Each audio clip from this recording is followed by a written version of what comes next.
G'day ladies and gentlemen, we are Callum and Ben from Abacus Productions and welcome to the Second Chance Cinema.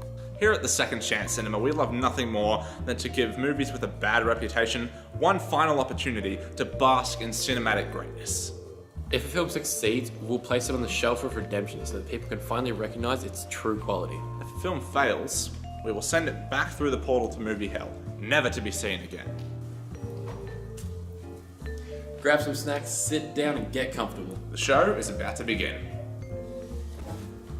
In this episode, we'll be talking about a film that came out in 2005 and was directed by legendary weirdo Tim Burton, and starring his best friend slash possible lover, Johnny Depp. We're of course referring to the box office smash hit Charlie and the Chocolate Factory.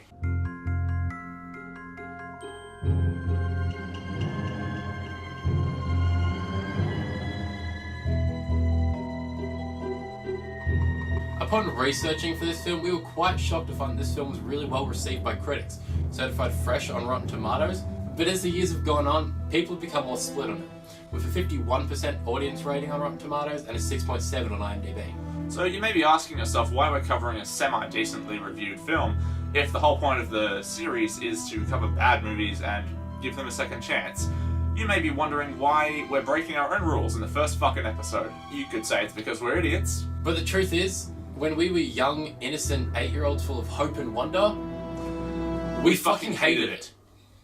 We both grew up loving the original 1971 version, Willy Wonka and the Chocolate Factory, directed by Mel Stewart and starring the late great comedic genius Gene Wilder. For some reason, when we saw the Burton version as kids, we just couldn't stand it. The whole film was so drastically different from the one we grew up loving, so weird, shiny and dark. But now that we're older and have a lot more sense, we thought we should come back and rewatch it to see if it truly is a horrible piece of shit like we remember it to be. Before we begin, we want to make something clear. We are focusing on the movie, not the book. We realise that Roald Dahl's novel is a damn classic, and that this film is far more faithful to that book than the 1971 version is. But we won't be comparing either film to how anything is done in the book. The way we see it, the novel is irrelevant because it's not what we're reviewing. All we care about is how this film works on its own as a film, as if the book never existed. Without further stalling, tonight's Second Chance Cinema presents Charlie and the Chocolate Factory. This movie starts off the same way as the original one, with a lengthy opening credit sequence that shows just how some of Wonka's chocolates are made. Yes, I love those original credits. They're just so whimsical and fun to watch, and oh, that chocolate just looks so delicious. I'm sure that this version... The fuck is that? 30 seconds in and I'm already fucking terrified. See, right from the beginning you can tell you're in for a very different experience. One that's darker, colder, more Burtonier. Yeah, no shit. I feel like I'm watching some sort of concentration camp that made delicious treats for the Nazis. Oh, trust me. You're not far off. Holy shit! That's really the design they went with? We're off to a dark start. It's only been like 2 minutes. You're right. In fact, look at the entire town. It's so sad and bleak. It's a physical embodiment of my school reports. No, to be fair, it sets the mood rather well. If they're going for a darker take on the story, they've certainly achieved it. Anyway, we're introduced to Charlie Bucket and his family, as his father, played by Noah Taylor, arrives home from his job at the toothpaste factory, where he's responsible for putting the lids on the toothpaste tubes. Judging by the leaning hut of... Hang on, did we ever figure out where this film's set? No, I don't think they ever address it. Okay. Judging by the state of their house, 2 things are clear. The Buckets are dirt poor, and there are no such thing as building regulations in this fantasy land. We're then introduced to Charlie's 4 bedridden grandparents. His favourite, Grandpa Joe, played in this version by David Kelly, tells Charlie the story of how he used to work at Willy Wonka's factory after Charlie finishes his weird art project dedicated to the factory.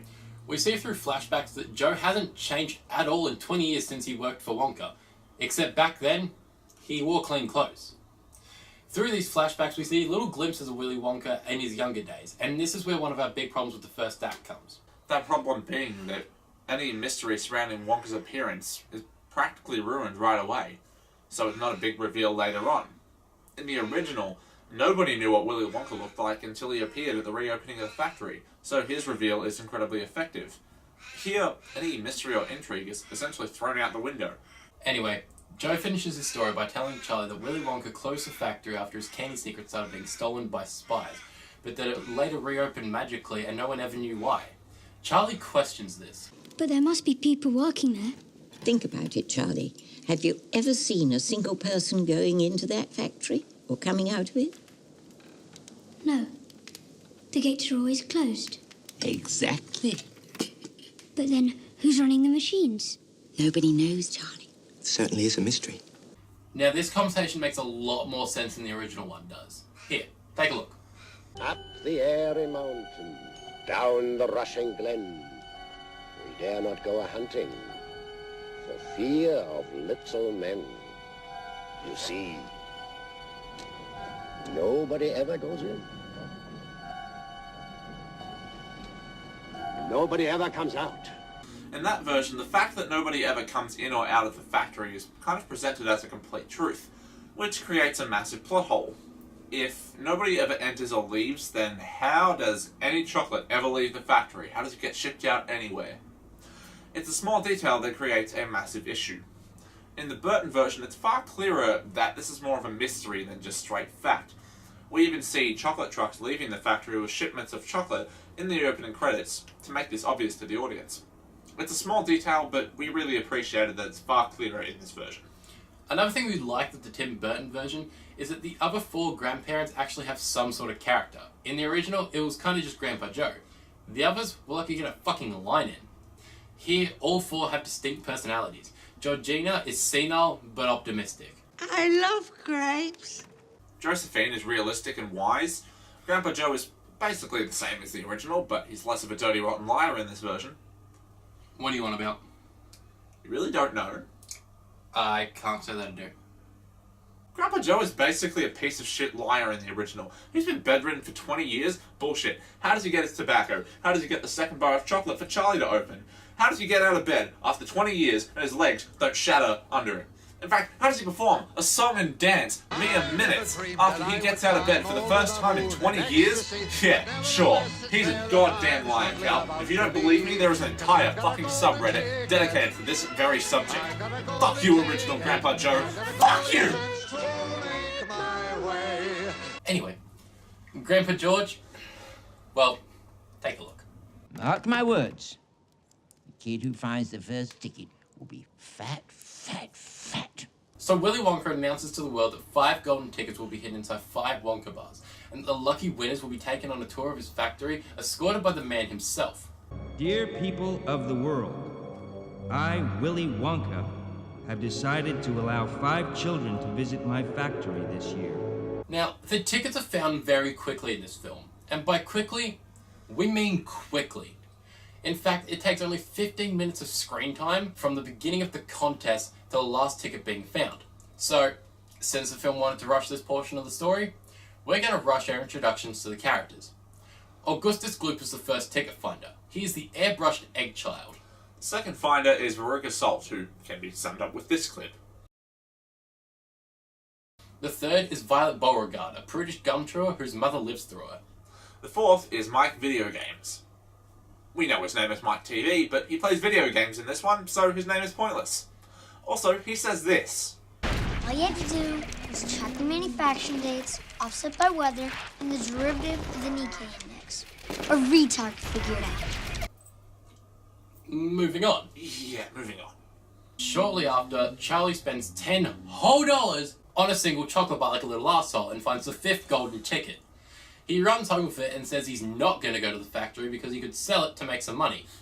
This kid's budgeting is all over the place. But the family convinces him to go and he decides to take Grandpa Joe with him. So it's the day of the tour, and Wonka invites his ticket holders in over the speaker system. They walk up to the door, and they are greeted by a horrifying puppet song and dance that ends in a blaze of glory. Hey, they may be on fire, but at least they aren't sticking their little butts in our faces. Please keep up on the grass, shine your shoes, wipe your face. Okay, can we please put jumpers on? It's fucking cold. Oh my god, I thought you'd never ask. Cool. We are then formally introduced to the chocolate wizard himself, Willy Wonka. After practically brushing off his guest, Veruca's dad says his trigger word, and we're treated to one of the weirdest facial expressions in cinema history. We move right along to the biggest attraction in the factory, the chocolate room. Ooh, I love the scene in the original film. It's just so full of wonder and amazement, and the sets and the music and everything is just so wonderful. Ah, I wonder how they're going to do pure imagination in this version.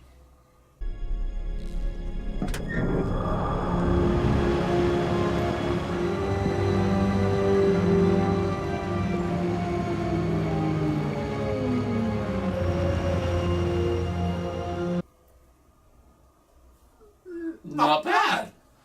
True to form for Wonka movies, the set looks amazing. And yes, it is mostly practical.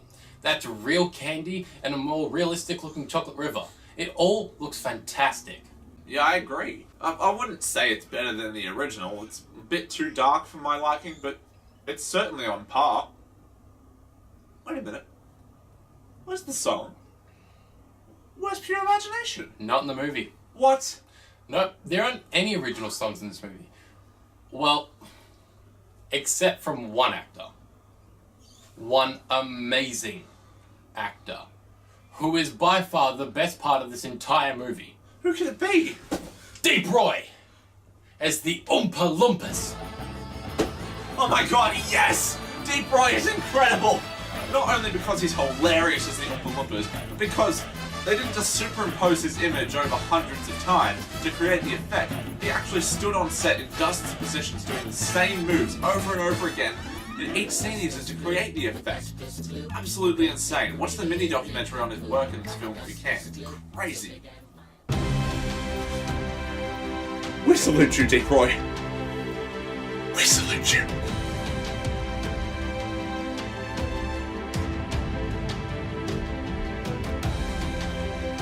Moving on.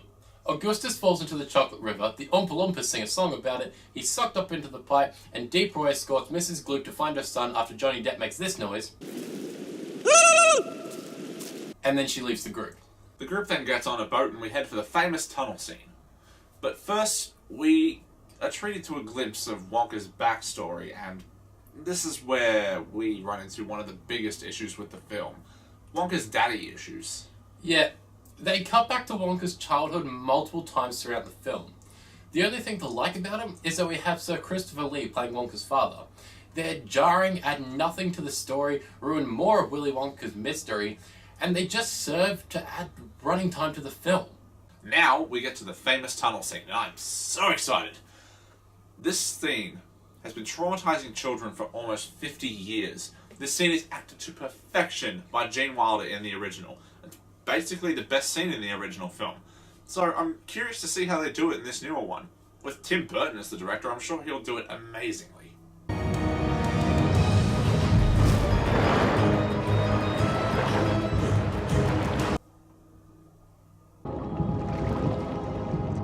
What do you use hair cream for? To lock in moisture.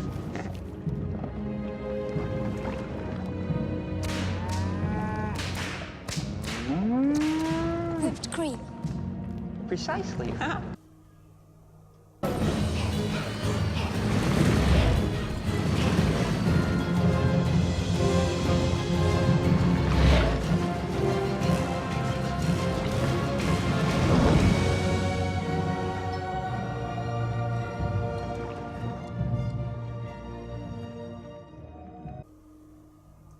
Stop the boat. I want to show you guys something.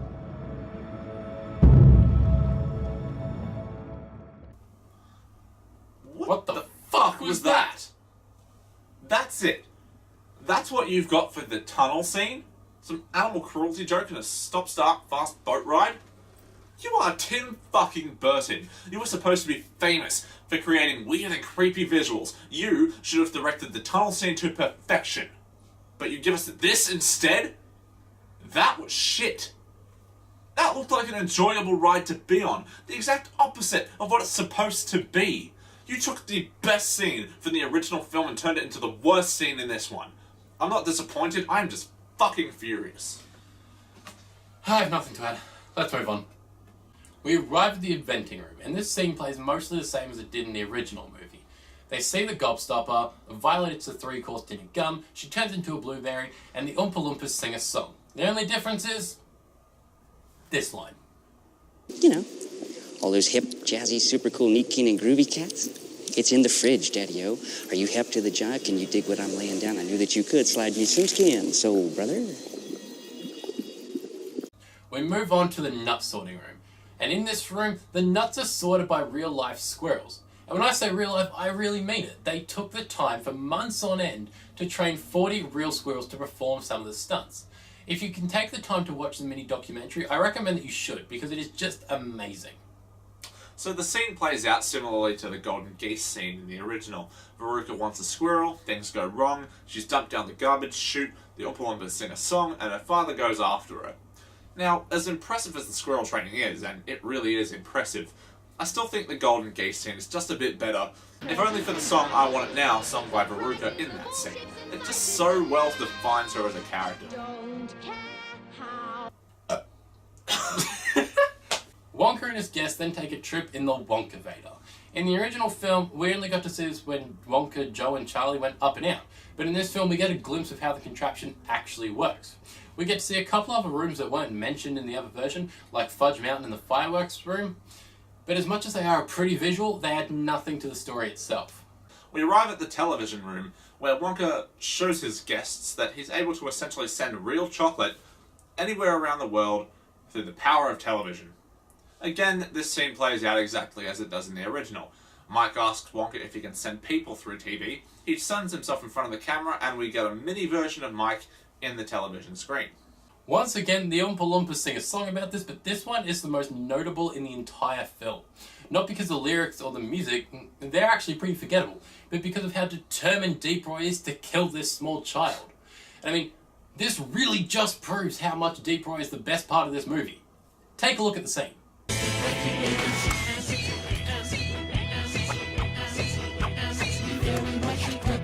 Simply have to wait and see if we can get him back to sight, but if we can. Seriously, I want this guy in every movie ever. Can we start a petition, please? Yes! So Charlie is the only child left, and therefore the winner of the contest. Wonka is beside himself with creepy joy, so he rushes to the Wonkavator and hits an unfunny joke. Then they fly out of the factory in a shitty CGI elevator into the skies, while Johnny Depp makes even more uncomfortable faces as we see the other families exiting the factory. Augustus has become Chocolate Billy from that one episode of Grim Adventures. Caustic caramel cream, horrific hazelnut, mutating marshmallow, or antidote. Violet has become a Blue Mrs. Incredible. Veruca and her father, well, they've just become their true selves. And Mike TV, well, he's become Wilk from Foster's Home for Imaginary Friends. They walk towards the crowd, who for some reason has been standing there all day, as Charlie, Joe and Wonka crash through the roof of the family house, and Wonka offers Charlie his entire factory on the condition that he leaves his family behind. Now, Charlie does decline this offer because he's not a horrible piece of shit. We can spend $10 on a chocolate bar, we're going to leave that out of this. Wonka then leaves.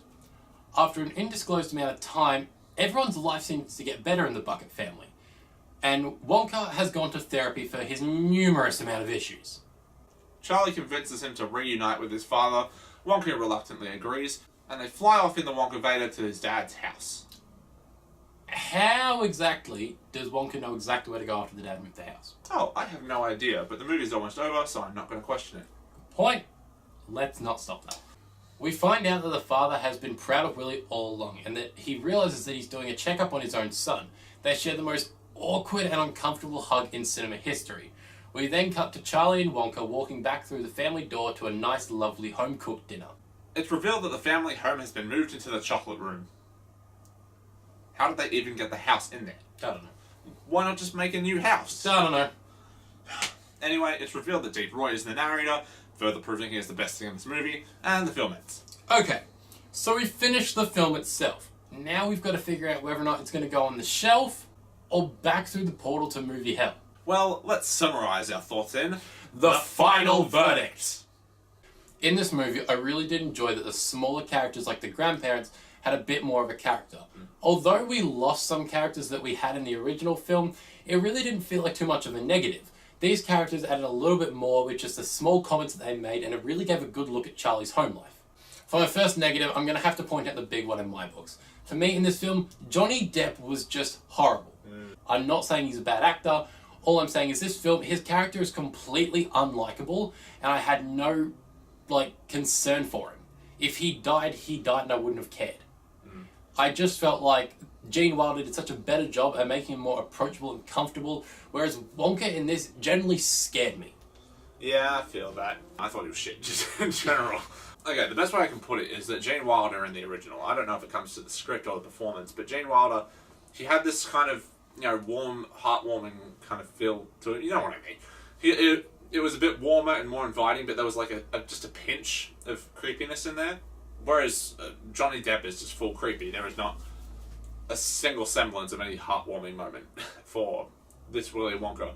So Alright, stop hating on Depp. Just go on. Johnny Depp shit, let's move on. My first pro and con has to do with the music, because Danny Elfman's score throughout the whole movie, fantastic.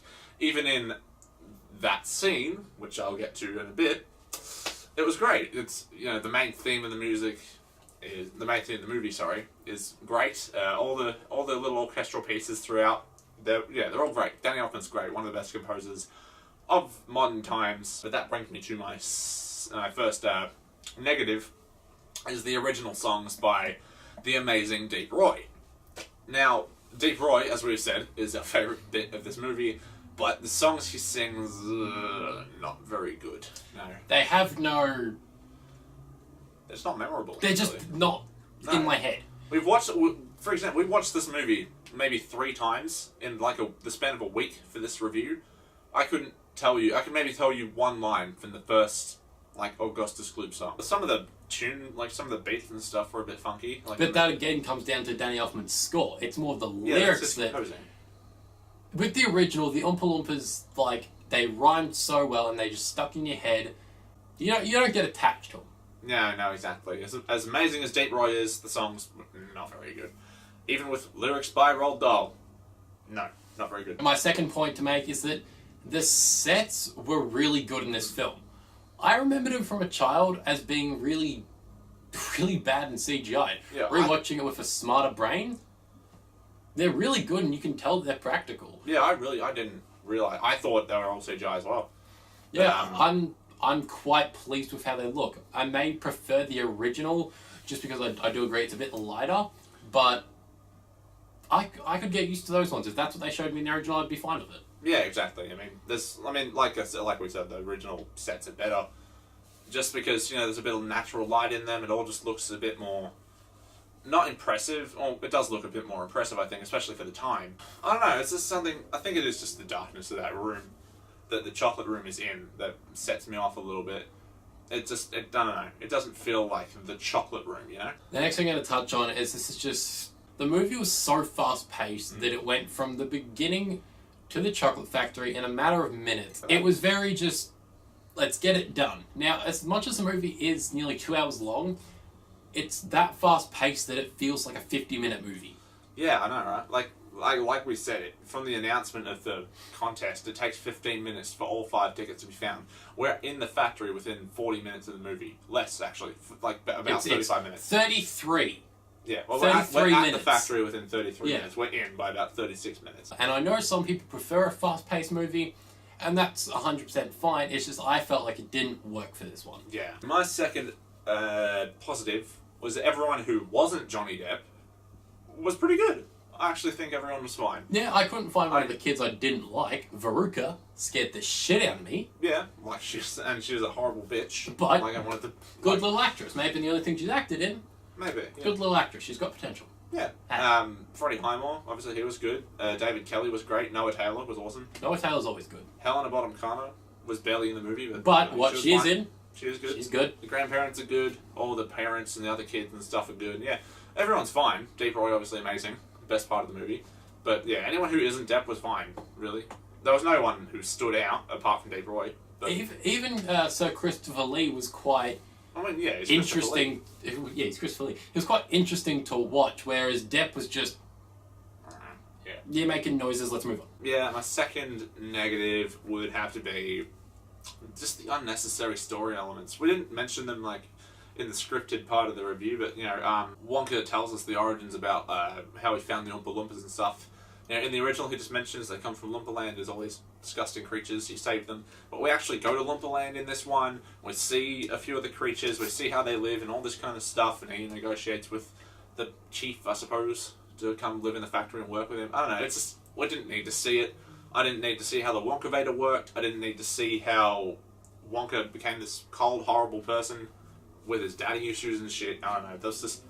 unnecessary bits of the story we didn't need. This could have been half an hour shorter. My next positive is one I'm happy to say that I really enjoyed it, because I think everyone should, and that's the trained squirrel. Oh yeah. As I said, watch the mini documentary and you'll understand why I'm so impressed with this. The amount of effort that the trainers put into this is just ridiculous. And it's not just taking the squirrels and training them to do the cracking of the nuts or anything. It's taking the squirrels and training them to, when we say go, you go here. And it's even, I can't remember her name, but the girl who played Veruca had to have them jump on her. And now I'm going to get to my biggest pet peeve with this movie. Yeah. Now, as Ben said, there was a lot of unnecessary story elements. And my problem with this is that it didn't let you imagine enough of the movie. Yeah, it's kind of connected. Now, in the original, we didn't get to see too much, and what they did show us was colourful light and showed us a lot, but there's a lot left untold. And I know we said we're not going to refer back to the book, but from my understanding, and if people want to tell me I'm wrong, when you read a book, you get to imagine everything, and it's not laid out for you. And then when it gets made into a movie, you go, well, that's not how I pictured them, blah, blah, blah. Yeah. With the original movie, I felt like it let you imagine so much about it, and pure imagination worked so well because you walked into a land that was just anything you wanted was real. Yeah, I mean, imagination was kind of a big like one of the key themes in that one, in the original movie, and maybe it's not as important in this one, but it, I like to imagine what, like in the original, I like to imagine what Lumberland looks like, what a Vermicious Kinid looks like. It doesn't let you, it shows you everything when it doesn't necessarily need to. And although what they show us is mostly pretty good. Yeah, it looks nice. And it looks great, and you go, yeah, it's kind of what I thought. I love a movie where it lets you imagine the backstory of a character, or where they say one thing, you go, oh, does that mean this, and does this mean that? And we see the kids and the parents and whatnot leave the factory later on, like we said. You don't see that in the original. You don't know what the fuck happened to the other kids. You assume they're, like, probably going to be fine because it is a kids' movie, but you don't see it. You could imagine all sorts of horrible things happen to those kids. You can imagine what they look like after Mike gets stretched, or after bloody Veruca gets inflated. Violet gets inflated. Just juiced up. Whatever. You can imagine all that, but it's shown to you in this one, which I don't think was needed. We'll go on to my third and final positive. Deep fucking Roy! I think we went on enough about it. I think that's all we need to say. Deep fucking Roy. That's all we need to say. Done. We went on about it too much.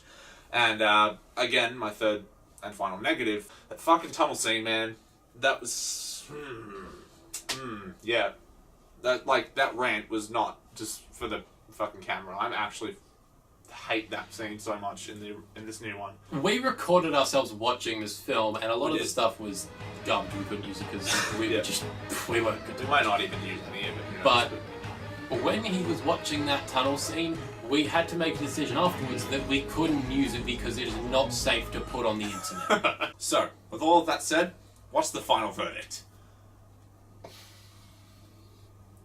Fail. Well, it wasn't a downright horrible film, and there were certainly elements of it that we enjoyed. We ultimately agreed that it just wasn't a fun enough watch to justify it being redeemed. For us, the original will always be the best. Can you open the portal? What? I don't want to do it. No? No. Okay. Rock, paper, scissors. Rock, paper, scissors. Okay. Fair. Rock, paper, scissors. Rock, paper, scissors! Yeah! Fuck! Yeah! I don't have to do it! No! Okay. I'll open it. Just be ready to throw it in, okay? Really? Just throw it in! Okay. I think I'm ready. I think I can do it. Just go over it! Thus concludes the first episode of Second Chance Cinema. We hope you enjoyed. Feel free to leave suggestions on films we should do in the future. Hit like, hit subscribe, tell your friends, do all that jazz. We'd appreciate it endlessly. Until our next screening, farewell. We hope you join us again at the Second Chance Cinema.